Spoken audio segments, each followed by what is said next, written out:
Ipinagmalaki ni Joey De Leon na nasa top 5 longest-running TV show sa buong mundo ang kanilang noontime show na Eat Bulaga, at numero 1 naman sa buong Pilipinas.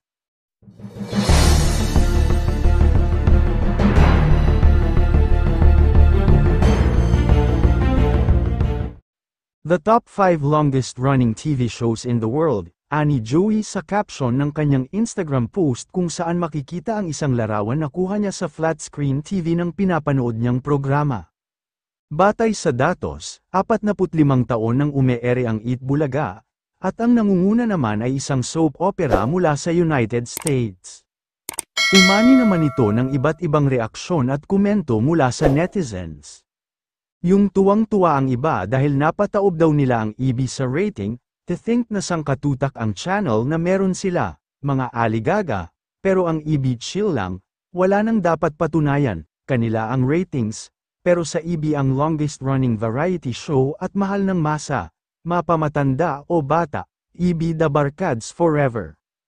Wow, congrats Eat Bulaga and The Barkads, so proud of you. Galing, ibig sabihin sa kategory ng variety show ay top 1 ang Eat Bulaga sa longest running show at ipasok nyo na po sa Guinness World Records. Yay, dala ng Eat Bulaga ang bandera ng Pilipinas. Wala pa rin talagang tatalo sa Eat Bulaga 1979, sabi nga nila hanggang may bata may Eat Bulaga. Sa ngayon, gitgitan ang laban sa pagitan ng Eat Bulaga at It's Showtime ng ABS-CBN na umeere na ngayon sa GMA Network.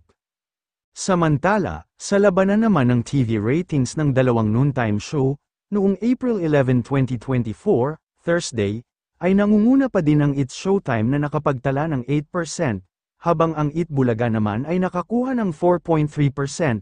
Hanggang dito na lang, ano ang masasabi mo sa balitang ito? Paki-comment sa ibaba.